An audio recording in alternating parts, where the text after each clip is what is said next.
Hello and welcome to the April 2017 edition of the Plympton Podcast. I'm Andrew Hill. Coming up this month, we have a number of items related to Colebrook. We find out who's going to be the next Lord Mayor of Plymouth. We pay a visit to Plympton Fire Station. We pop along to a World Rocks Against Dementia event. We have questions on gully cleaning, fly tipping and parking problems. And we hear about potential improvements to the play area at Peacock Meadow, ballet for the mature resident, the success of a business improvement district, and among a number of other things, Pearly Kings and Queens. The Plympton Podcast. But first, long-serving Plympton GP Dr. Jenny Richardson has hung up her stethoscope for the final time. I called into a special farewell surgery held at Beacon Medical last month and met up with her. Now, Dr. Jenny, it must be a day of mixed emotions for you today, as you sort of say farewell to the patients you've been involved with for so very many years in the, here in the community. Yes, that's true, but it is a very, very sad day. And yes, I have had mixed emotions. I'm very sad to be saying goodbye to what I think of what has become my extended family in Plympton. I've had a very rich career, and that's mainly thanks to the generosity and warmth that's been shown to me by the people of Plympton. You're a tremendous community and you should be very proud, very proud. I'm proud of Beacon as well, because there have been some huge changes, and I know for some that's been quite difficult. But I do think that you're very lucky having such wonderful doctors here and such a wonderful surgery, which has a vision to actually take things forward in this in these difficult times when the NHS is under such strain. So I wish them well, and I wish the patients well. Now, you've been here for 32 years. That's perhaps unusual in this day and age when people move on from job to job. What has kept you here for so long? My patients. I love every single one of them equally. They've just given me so much, and I've had so much reward from helping them through good and bad times. That's what's kept me going. But actually, you come to a point where you can't do it anymore, and it's actually time to move on when you're at your peak, and there's time for other things like my family. And the reason I'm leaving is both my sisters, which is what I'm raising money for, is SENSE, which is the Deaf Blind Association. Both my sisters are profoundly deaf, and one of them's nearly lost all her sight, so that will be where I'll be putting my attentions to for the next few years, I think. And today you've had quite a number of your patients coming in to say goodbye to you. Just a few. Just amazing. I've been overwhelmed by the number of people. I thought we'd just have one or two people, but I can't believe how many people have come through the door, and that's been lovely. And do you have sort of plans for what you're going to do in your leisure time now? I'm going to learn how to reverse my camper van. That's about it, really. Sorry. What did you? Okay, well, I'm sure I speak on behalf of everyone here when we wish you well and all the very best for your retirement. Yeah, so can we just have a quick round of applause, perhaps, for Dr. Richardson? Thank you. That's not going to go out like that, is it? Well, we might edit a bit. Gosh, I hope you do. Plymouth Youth Parliament members had an opportunity to meet local councillors last month. Plympton Earl Councillor Terry Beer explained more about it to her council colleagues at the local authority's full meeting in March. I wish to make an announcement on the recent UK YP elections. Plymouth's UK Parliament members have been in touch with me, and they have had a number of requests from council members since the elections on the 4th of February. After discussion, we decided the best way for them to meet council members was to attend today.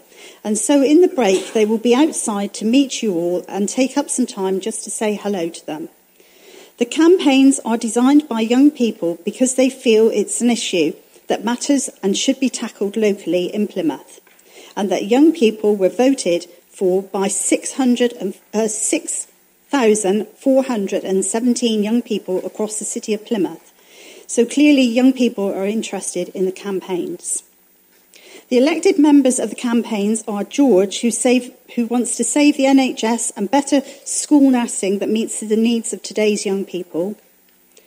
Azela, whose campaign is based on racism, religious discrimination, and this is a national campaign that was run in Plymouth last year, and well over 700 people had input into it.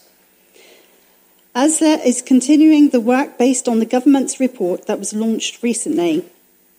The elected deputies are Seb, and he supports the lesbian, gay, bisexual and transgender issues, raising awareness and better support for young people. Michelle, for young people aged 16 to 18 years, especially within the Plymouth City Council, for volunteering. Please remember that the young people have only just started their official term in office on March the 1st, so they may not be able to answer all the questions that you have for them today, but I'm sure they'll do their best. Would you please support them? Thank you. Various rumours have been circulating about the future of Colebrook Methodist Church recently, after surveyors were seen looking at the premises. Church Minister Reverend Lee told me what was fact and what was fiction. Well, there were surveyors there, yes, and it is to do with an insurance survey. So there's no plans for the church to be closed or moved or anything like that? Well, that depends on the church itself, but I think one thing we are doing is looking at the state of the building, which is why we're having a survey, really, because we need to know a bit more about, what the state of the building is. Right. Because we're having an awful lot of problems there with damp. I see. And then we'll have to come to a conclusion.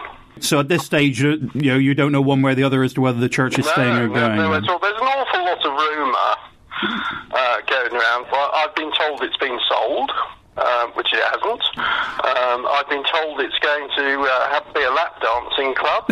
Right. Well, it's not going to be a lap dancing club. I've been told it might be sold to the British Legion, which is all very interesting, but all totally untrue. So I think I don't know why people do this. I've had this experience before, but people just like to spread rumours without facts. Mm-hmm.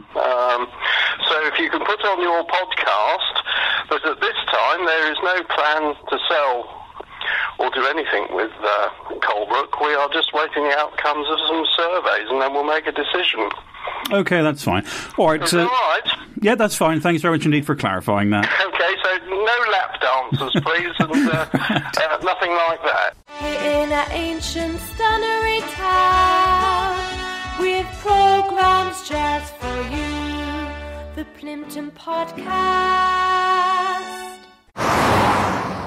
If you've ever had to get out of your car at the side of a motorway, you'll know how scary it is. Just imagine what it's like to be a road worker on a motorway. So please drive carefully through roadworks, observe all signs and speed limits, stay in the correct lane, and keep a safe distance from the car in front. Our road workers are making the roads safe for all of us. So please keep the roads safe for them. So, what are you cooking for us? I'm making hand-washed chicken with bacteria, 5 ways. Right. I've washed my chicken, and now I've got Campylobacter splashes on the sink, on the chopping boards, on the knives, on the work surfaces, and on my hands. Well, good luck. With around 280,000 Campylobacter food poisoning cases each year, you should keep raw chicken covered on the bottom shelf in the fridge. Don't wash it, and cook it thoroughly until the juices run clear. Don't play chicken with raw chicken. Visit food.gov.uk/chicken. Plymouth's new Lord Mayor designate has been announced. City Council Deputy Leader and St Mary's Ward Councillor Patrick Nicholson informed the full council of this year's recommendation. Councillor Nicholson, would you like to present the recommendation of the Lord Mayor Selection Committee, please? Thank you, Lord Mayor, members of the Council. It gives me great pleasure that the Lord Mayor Selection Committee met on the 17th of February and unanimously recommended to the Council this afternoon that Councillor Mrs Wendy Foster be the Council's nomination for Lord Mayor for the 2017-18 municipal year. It gives me a great pleasure in moving it, not only on behalf of the committee, but also as a long friend of Councillor Mrs Foster, who's been a member of this authority now for approaching 17 years. Like you, Lord Mayor, and previous Lord Mayors, I'm sure she'll bring a unique style to the role of Lord Mayor and will be a first-class ambassador for the City of Plymouth. And without hesitation, I'm happy to move the recommendations of the Lord Mayor Selection Committee. Thank you, Councillor Nicholson. Do I have a seconder? Thank you, Councillor Evans. Would you like to speak now, Councillor Evans, or...? Well, it didn't take very long, the meeting, to be honest.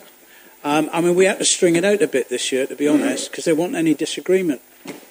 I know these things are ritual. Well, the biggest problem we had was the room, wasn't it? Because we couldn't use the room we'd picked. That was the big problem. But we got over that, didn't we? We got over that.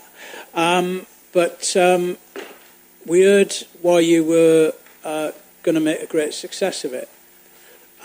We heard about your commitment to the city. We heard about your commitment to the ward that you represent and the people in that ward. And really that you were going to, do great things as Lord Mayor. And, these occasions can be overly sentimental, can't they, from time to time? But believe you me, when I say this isn't a sentimental thing to say, but I think you will make a great success of this, won't you? And you and the person who's no longer in here will be, it's going to be a formidable partnership, and we're looking forward to seeing it in action for the benefit of the council, for Plymstock, and also for the city of Plymouth. So good luck. Thank you, Councillor Evans. Does anybody else wish to speak? Councillor Pengelly. Just to add, Lord Mayor, I think one thing Tudor left out, a season ticket holder at Plymouth Argyle. There with Pete in every game, which is great. Thank you, Councillor Pengelly.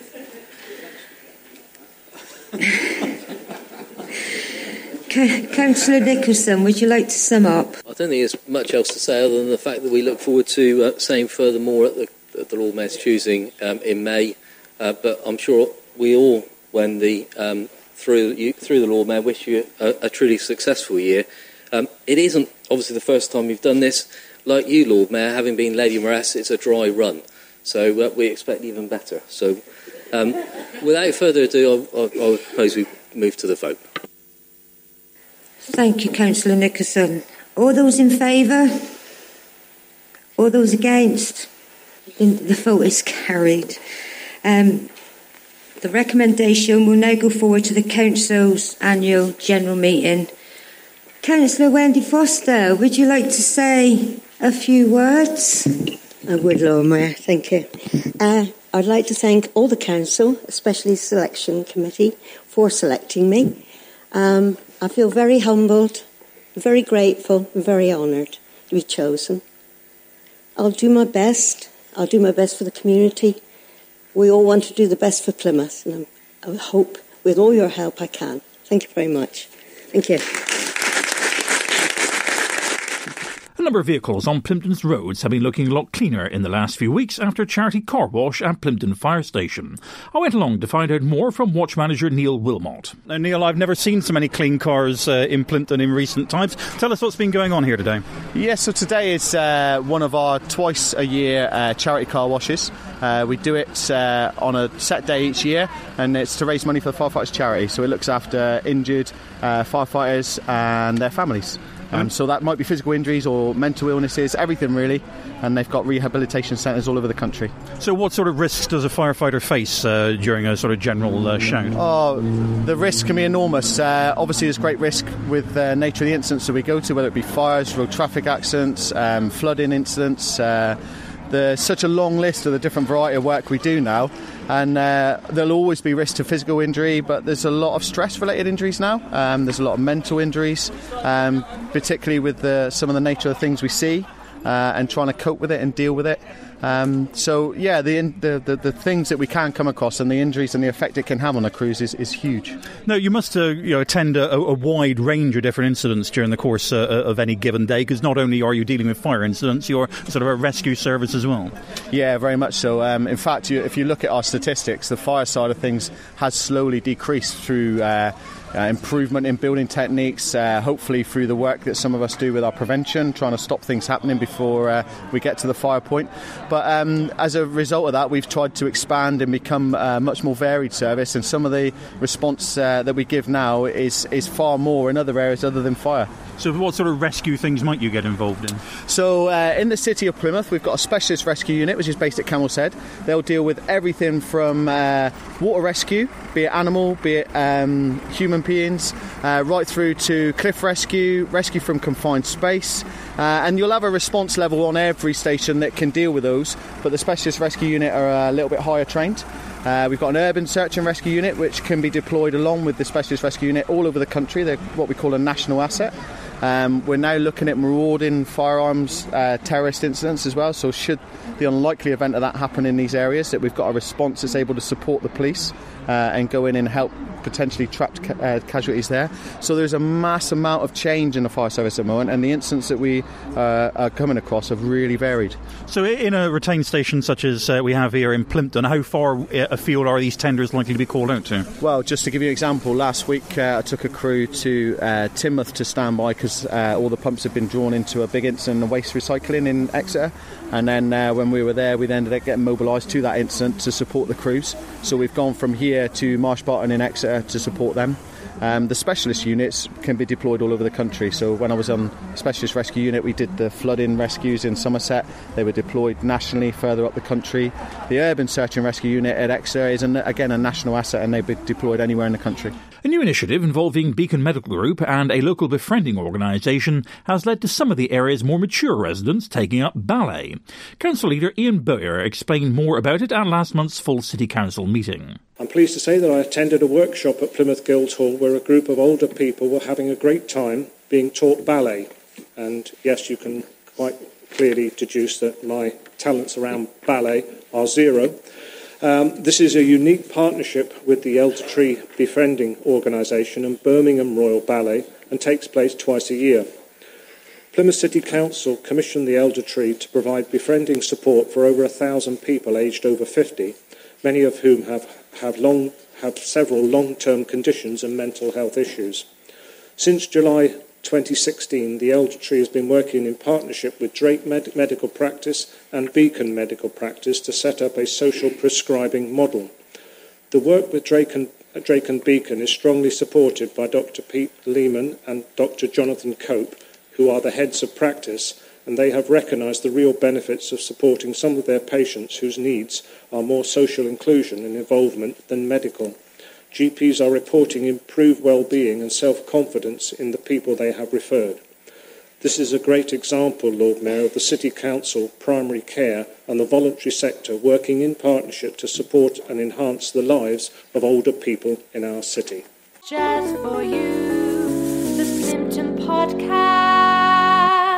Carbon monoxide can leak from cookers, boilers, heaters and stoves. Anything that burns fuel, oil, coal, wood or gas. In enclosed spaces, it can kill anything that breathes. Adults, children, pets. In this country, on average, someone dies from accidental carbon monoxide poisoning pretty much every week. You can't see it, you can't smell it, you can't taste it. And if carbon monoxide is leaking in your home, this is what it sounds like. You can buy a good alarm from any DIY store.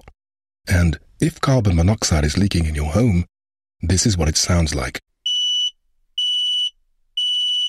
Carbon monoxide alarm. The difference? About £15. Carbon monoxide. Don't be a victim of the silent killer. Andrew Hill.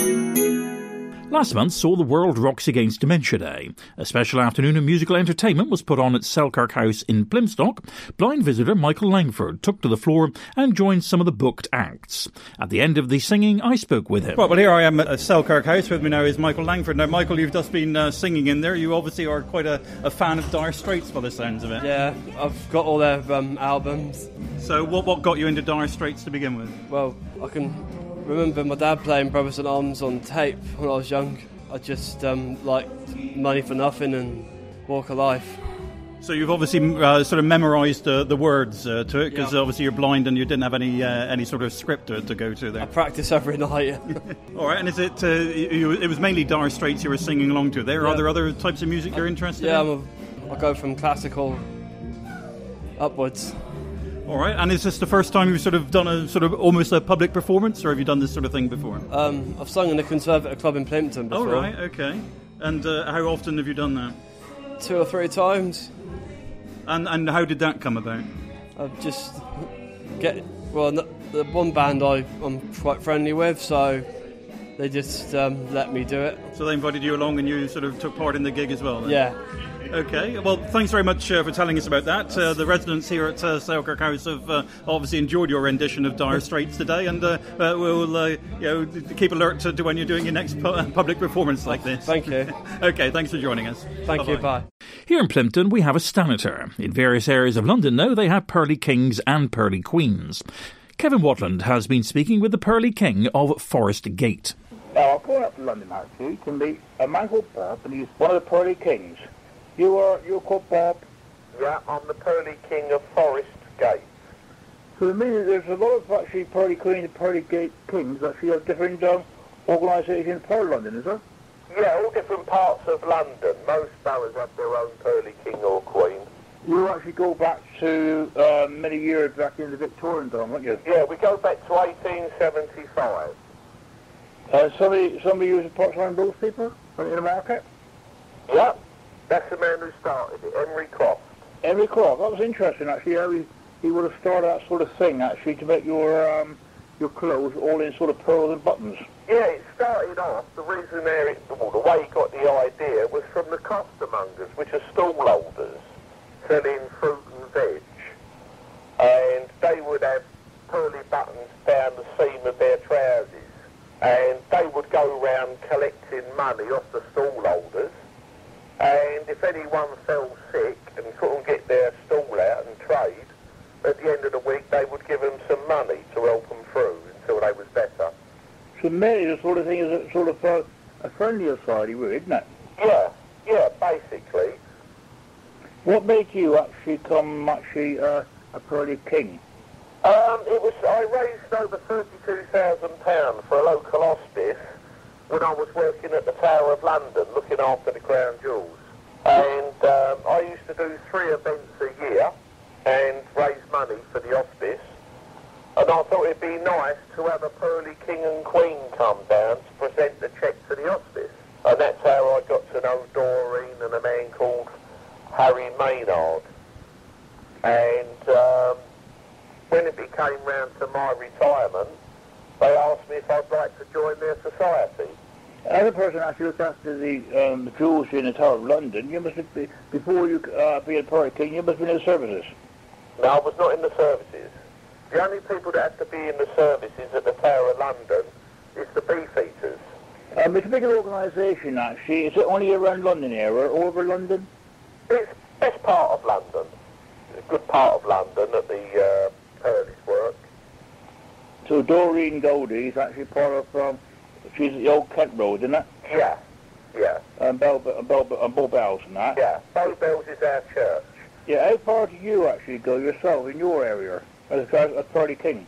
Oh, I'll go all areas. Whatever comes up we go and do to raise money for charity. We don't charge for our time or anything like that, or travel. I believe somebody actually, the Pearly Queen actually, they wear a sort of cavalier actually. Do you wear a cap as a Pearly King? Yeah, a flat cap, the old traditional flat cap with buttons sewn on it. Who actually sews all your buttons? Is the wife? No, it's tradition, you do it yourself. So they're all handed down by generations, are they? Well, not the outfits, you make your own outfit. Titles are normally handed down through family, or you get invited to join them. What do you feel, actually, being a Pearly King, actually, in London, when you go on the Lord Mayor's parades? No, we don't do the Lord Mayor show. Apparently they used to. I mean, I've only been doing it 4 years. But they used to do it, but they don't do that now. They don't get invited because it's so expensive to get a float. You have to pay to go into the Lord Mayor show. So do you think it's more harder now to be a Pearly King and Pearly Queen? It is, in a way, because obviously money's tight, people don't want to donate and things like that. But we get by, we sort of keep plodding on to raise money for different charities. Charities we support are all London and the home counties. So is there about 28 all told? Yeah, about 28 of us there is. So that's mainly all over London, your area? Yeah. Fetal alcohol spectrum disorder was a subject which came up at last month's City Council meeting. A member of the public, Mr Harvey, had a question for Councillor Terry Beer. I'm trying to raise awareness of fetal alcohol spectrum disorder.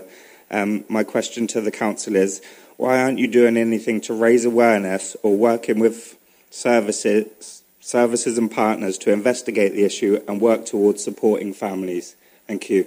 Thank you, Mr. Harvey. Councillor Beer, would you like to provide an answer? Thank you, Mr. Harvey, for your question.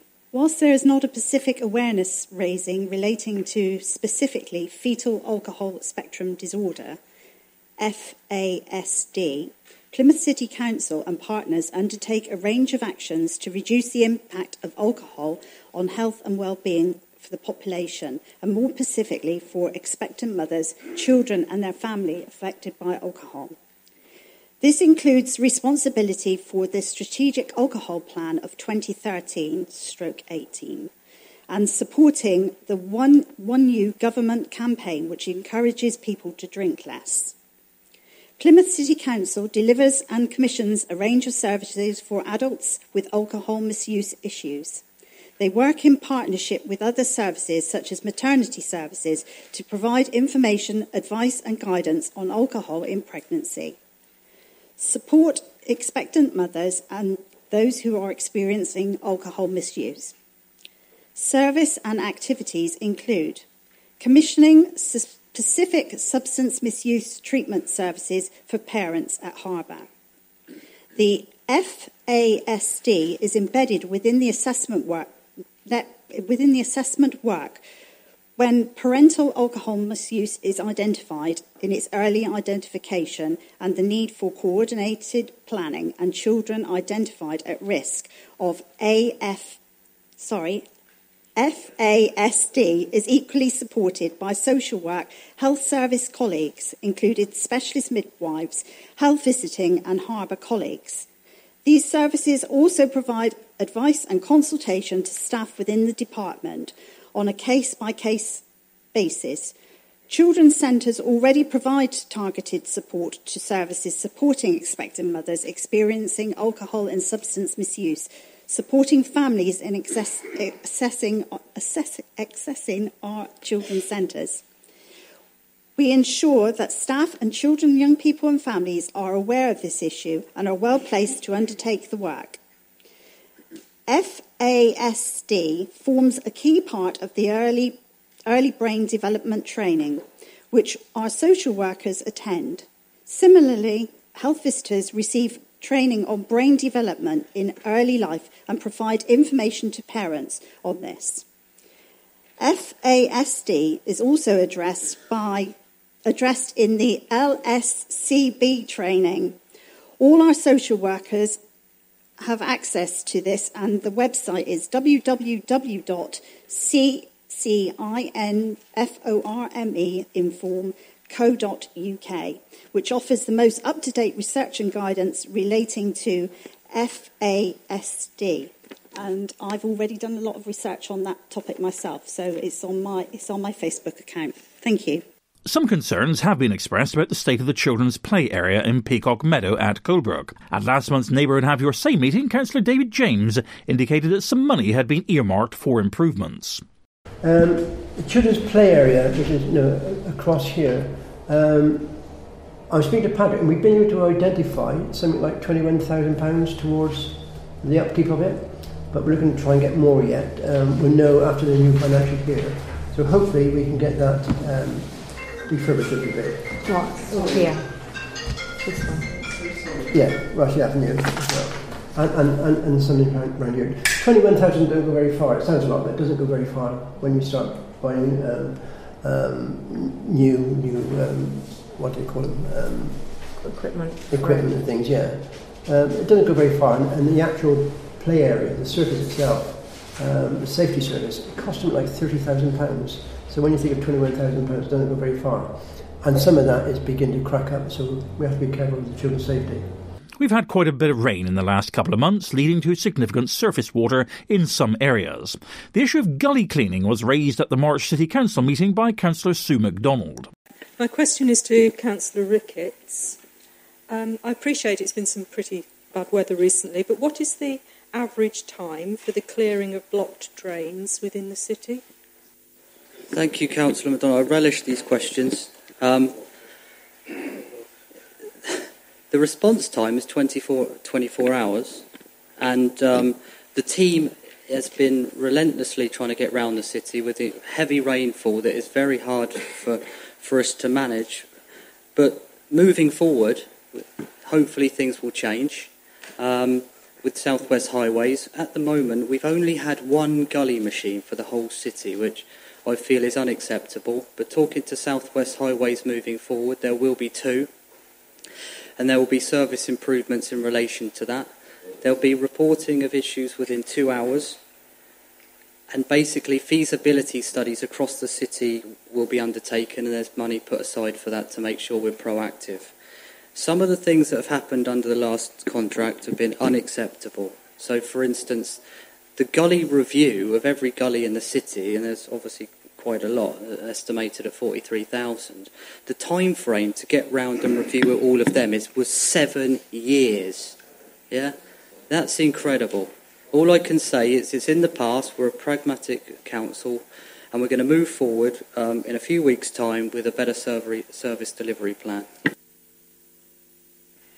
Thank you, Lord Mayor. My supplementary, therefore, is we inherited the Amy contract from you. It's been problematic to the point where the 24 hours seems, and I did ask for an average, but the range for that 24 hours must be quite long, if that's mathematically possible, because the people around St Mary's Street, just opposite the Royal Naval Hospital, where the Member of Parliament lives, there's been a blocked drain there reported by Mrs Portman on the 6th of February.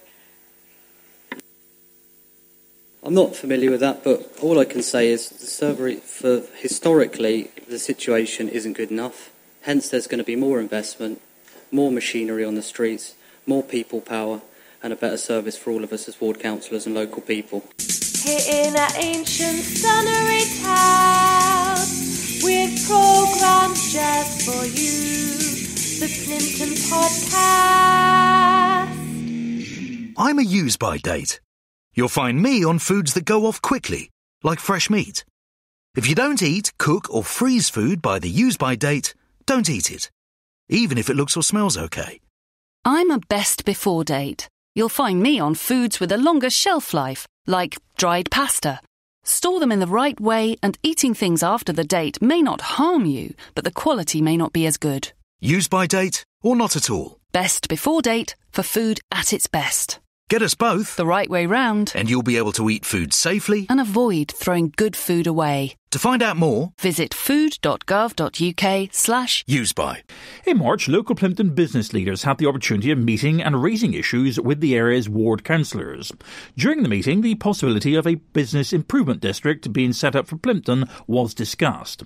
At last month's City Council meeting, Charlwood councillor Glenn Jordan explained how a similar scheme had benefited the waterfront area of Plymouth. As Council knows, Plymouth boasts a proud tradition of supporting business improvement districts, stretching back to 2005 when the Plymouth City Centre bid became the first to be set up outside of London. The City Centre bid has since been successfully renewed 3 times, and I'm delighted to confirm that the first renewal of the Waterfront Business Improvement District as well.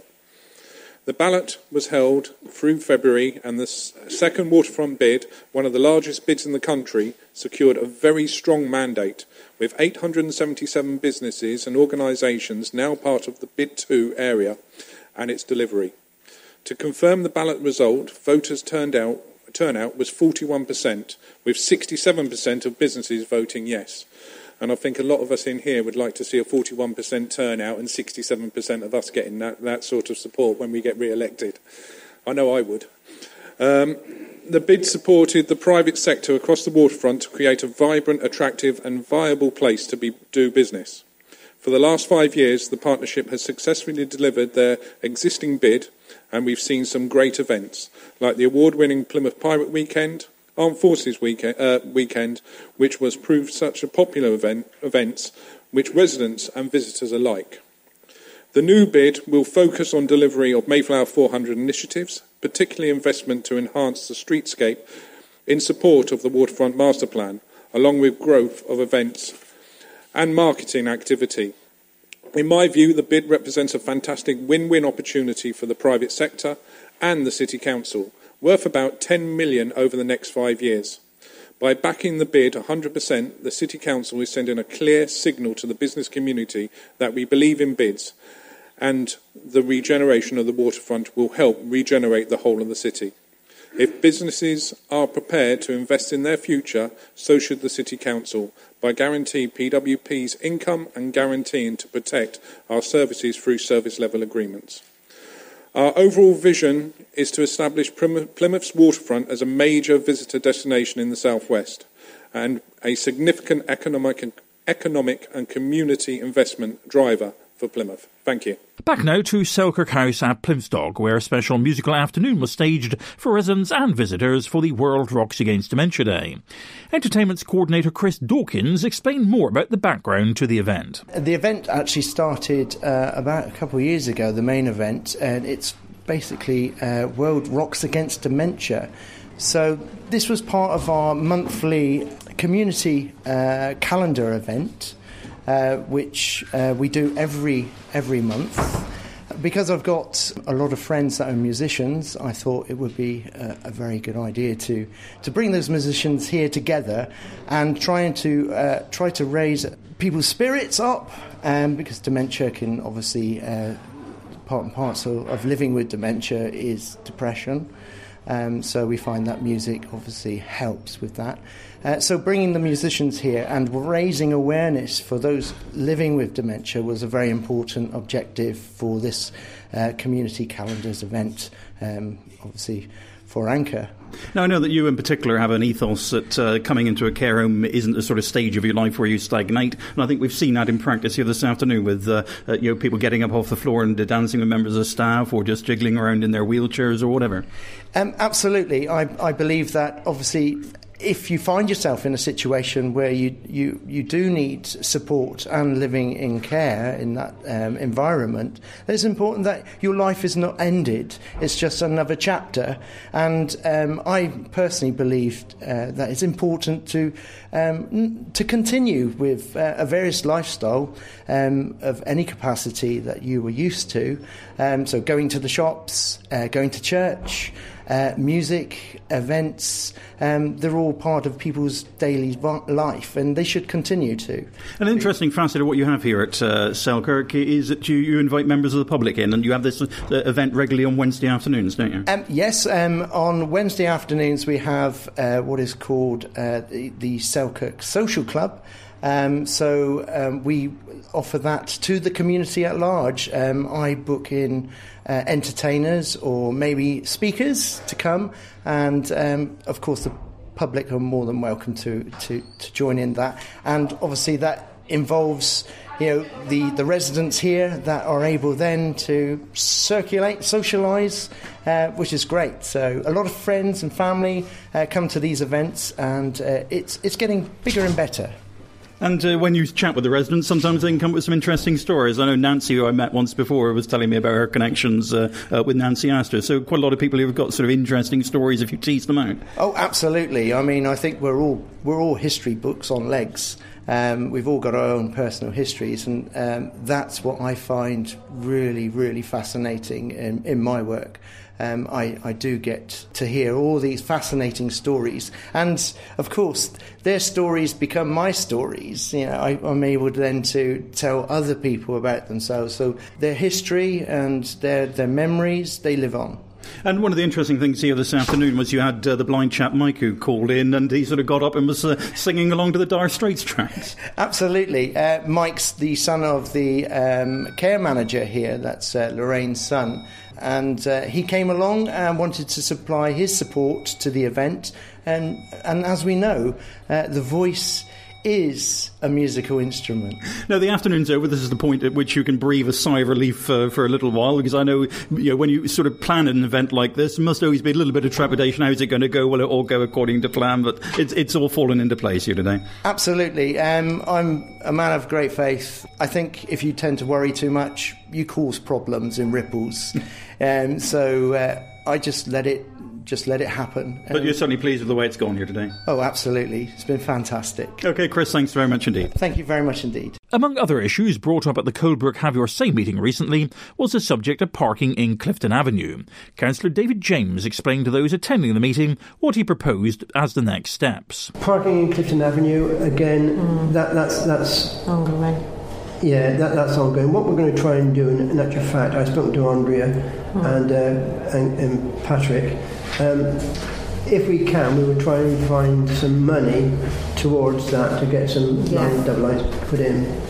But it's a long procedure anyway. It's going to cost us £2,000 to put double yellow lines in there.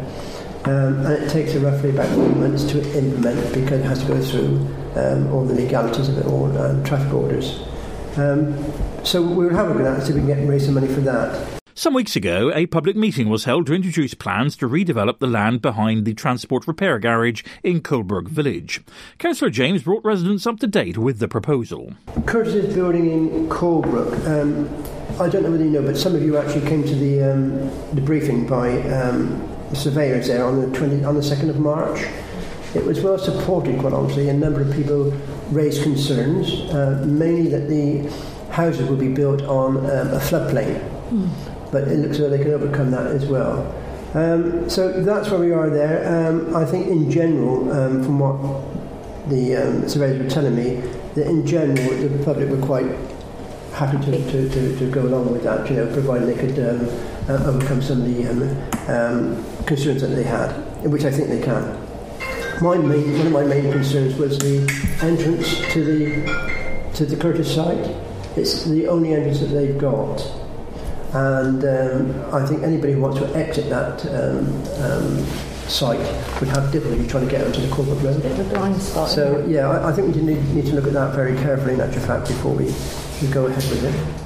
Another issue on the mind of residents, both with the Curtis site and another nearby potential redevelopment plot, was the issue of flood risk. Councillor David James again. Part of the planning application will be the flood risk.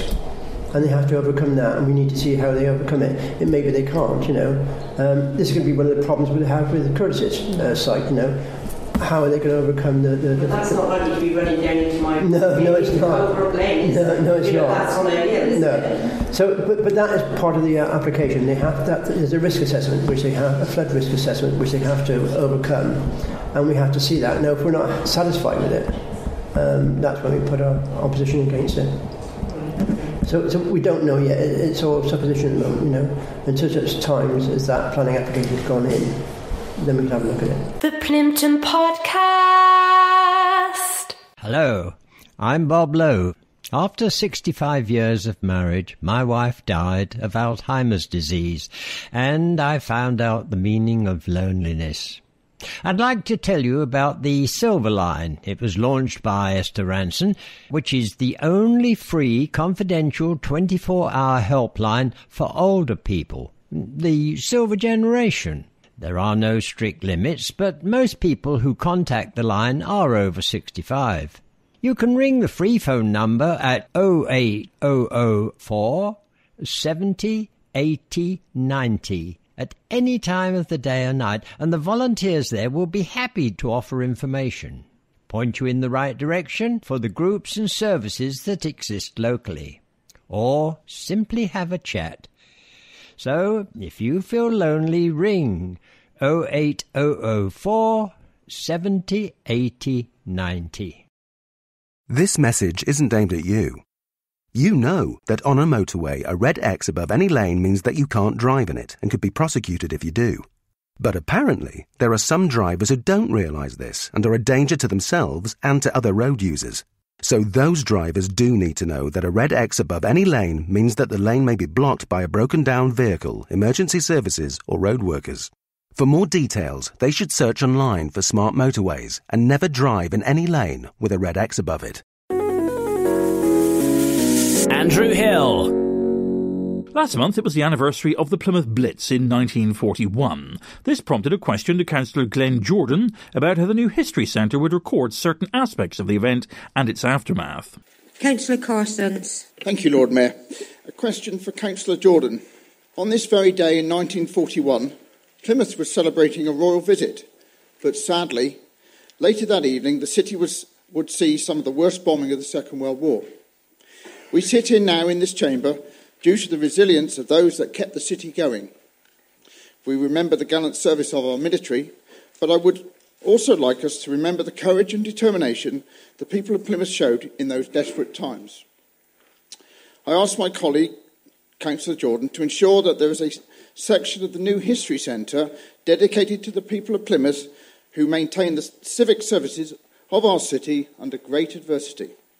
Through the new History Centre, we can keep alive those memories and show our young people the hard work and determination it took to rebuild the city we are fortunate to see today. Thank you, Lord Mayor.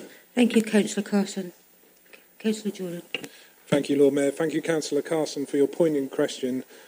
On the anniversary of this dreadful fall night of bombing, history is important, and Plymouth has much, much more history than a lot of places. So we need to learn from our past so we are not condemned to repeat it in the future. I can reassure Council that the History Centre will be looking at doing something around this. I'm going to say, when you look at the artefacts that we have within our collection, we've got things like the bomb book, which actually has down every day of the Second World War where the bombs fell and what damage was done. And it should be something that I think that we should be doing to not just remember those who fought for our country, but those who also lost their lives in their homes during those dreadful times. Thank you. Fly tipping is a repeated problem in Plymouth and especially in some of the more rural areas of Plympton. This was a concern raised by St Mary's Ward Councillor Andrea Loveridge. This is to Councillor Lee. I'd just like to ask you a question on the fly tipping. How are you going to ensure that fly tipping doesn't become a real issue? Thank you, Councillor. Currently, in 2015-16, we have 6,316 fly tipping incidents recorded. We will be cracking down on fly tipping. We've cracked down on the fly posting. I think that's in the city now a lot clearer, and we will now tackle the fly tipping. We've got a new policy going to select committee on Wednesday. I'm for a select committee, and our detailed commitments to enforcement. This says we'll be educating residents and businesses on what they need to do, and we will, if we're not very afraid to issue penalty notices where necessary. Thank you. Time now for the second part of Kevin Wadden's discussion with the Pearly King of Forest Gate. Was you actually born in the Bull Bells? Yeah, I was. I'm East London. So you're actually a Cockney? Yeah. So you must have got some different language, like orange and lemons, that sort of thing? Yeah, I've got plenty of those. So do you give out orange and lemons to people now? No, not so much. Not so much that. But, you know, if we want to sort of do a bit of slang, what they call Cockney slang, there's a whistle and flute, that's a suit, tit for tat is your hat. Apple and pears? Apple and pears, stairs. Oreo more, door. Rubber dub is the pub. There was the one down the old road. Frog and toad. Frog and toad. Frog and toad. Well, where their names came from actually in London, actually in the Cockney era. Did they all come to sort of the traders calling out the trades? Yeah, that's how it started. So you could get traders talking and having a conversation, and people walking past in Victorian times wouldn't have a clue what they're saying, but they could actually hold a conversation. It's interesting, actually. Did you attend the service in the church? Yeah, we do services in church. Is it actually done in Cockney, or is it also done in normal normal English? No, just in normal language. Just in normal language. You don't do it in a church. Is your wife actually a Pearly Queen? Yeah, she's a Pearly Queen. So it's really husband and wife can be, or it can be a single person who's not actually married, isn't it? Yeah. So you both share it and go out together in your costume and walk out in the parade? Not a lot. My wife don't go out a lot because she works for a living. I'm lucky enough to be retired, so that gives me more time. My wife's at work. She does 10 hours a day, so she don't get out that much on the pearly suit. So maybe she still do a lot of charity work behind the scenes? Yeah, yeah. Really, there's a lot of really charity work. It's work at home, isn't it? Yeah.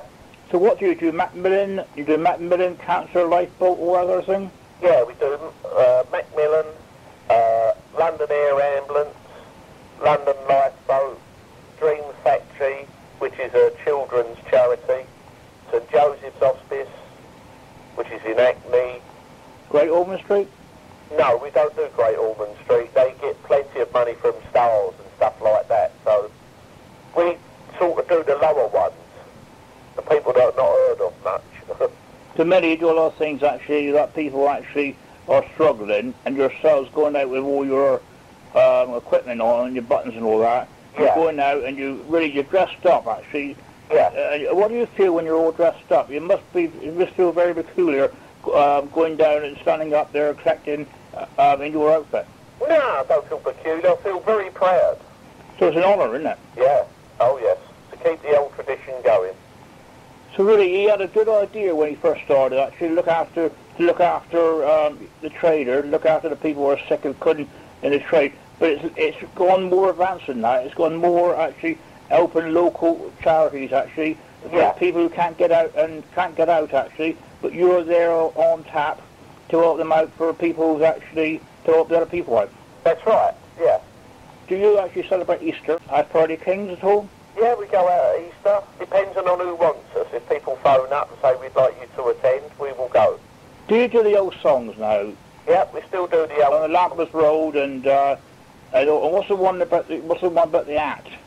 I don't know the one about the hat. So really, you keep up the condition, keep up the work, and I'm glad that's exactly what you do actually. Like I said to Doreen, a lot of people actually don't know there are still Pearly Kings and Pearly Queens down in the southwest. You've got to be up in the London area to know, and like it's like what you do for charity and other people actually. I know that it's a lot of hard work behind the scenes, and when you dress up, you're proud to dress up. But really, it's helping other people, less fortunate yourself, isn't it? That's correct. Well, thank you for your time talking to me. You're more than welcome, Kevin, and it's nice to talk to you. And finally, back to Plympton Fire Station, where I learnt a bit more about some of the fire tenders based at the station. Now, you've got three, you've still got the 3 units here on display today, the tenders. What sort of different events are these likely to be called out to? What's the difference between the three of them? The light response pump you can see in front of you, which is the newest looking one, that is our day-to-day response pump. So there are two different classes of main pumps. There's the Type Bs, which is the standard fire engines, which you'll still see dotted around the city, and these are called light response pumps, and they are very, very similar, just carry slightly less kit and a little bit smaller, a little bit easier to gain access, carry the same amount of crew still as well. And then behind that one you've got the water bowser, so that carries approximately 7,000 litres of water and 3,000 litres of foam, so that would be deployed for specialist incidents that would involve that sort of resource. And then what you've got behind here is a support pump actually that we're looking after for one of the moorland stations, and that's an older pump, but it's a bespoke 4x4 pump, so it's used to going off terrain and dealing with anything on the moorland. And are they all stationed here at Plympton, or have they been brought in for today? The first two, the water bowser and the LRP, are stationed at Plympton all the time. The moorland rescue pump is here just as it's been mothballed at the moment because they're trialling a different type of pump at Princetown, so we're looking after that for them at the moment, and then it's only gone back up there on request. So earlier in the year when we had a little sprinkling of snow, it went back up because of its 4x4 capability. Now, I see we've got a single-decker bus behind us here. What's that one used for? Yeah, this is just based at the Service Training Centre here. It's one of the community resources. So if we should need to do any community engagement and we go out and do different events to try and engage with people and pass the word on fire precautions and fire safety, this is a way of doing that. We can take the bus out. It's got interactive computer on board. We've got Wi-Fi on board. So we use it with our partners, the police and the City Council, and we can do different engagement events with it. Now, the children here today are obviously under supervision, but can help hold the hose pipes and squirt the water at their parents' cars. They certainly seem to be enjoying the event. Yeah. We try and make it as much of a family-included day as well. I mean, part of my crew that I've got here, I've got young families with their dads are working for me. I've got one of my women firefighters who's actually on maternity leave at the moment, so she's come down to help out. And we really encourage everyone to bring the families down and really get involved. And it's a nice way for them to meet their community firefighters as well. So on a day like this, could you be called out in the middle of this? Or Yes, we're still on course, right. So we're still a response. So we have a designated crew that know that they would respond on the pump, and then the rest of us will try and pick up all the dirty cars that leave behind. Now, you seem to have had a fair amount of cars come here today. Have you been pleased with the response you've had from the local community? Every year, it never fails to surprise me the amount of support we get from Plympton and the surrounding areas. We get a fantastic turnout every year, and it really does make a difference. I can personally say that the Firefighters Charity is a fantastic charity. I had a really bad knee injury about 5 years ago now, and if it wasn't for their support and me being able to have intensive rehab on it, I would have taken twice as long to get back to my operational duties and to get back to firefighting. So yeah, it's a fantastic charity, and we really appreciate the support that the public give us. And do you have any idea what sort of amount this event normally brings in each year? Well, yeah, I mean, the last couple of years we've probably topped £500 each time we've done it, and we're on target to top £500 again this year. So yeah, we steadily produce a good income every year, so hopefully we play our part. And your colleagues at other stations are doing something similar to this? Yes, yeah, it's usually done on one day, but we've run it on a separate weekend purely because we have more crew available to do it today. But yeah, across the whole of the country, different fire services will do their own car washes at different times. Yeah. Okay. Well, Neil, thanks very much indeed for telling us about this. I'm going to go off and enjoy my sparkling bright car now. No problem. Thank you very much. You. Take Cheers. care. And alas, that's it for another month. Hope you've enjoyed the variety of items and features we've had this time. Production music has been provided by audionautics.com. Thanks for listening, and until the next time, bye for now.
In an ancient stunnery town, the Plympton Podcast.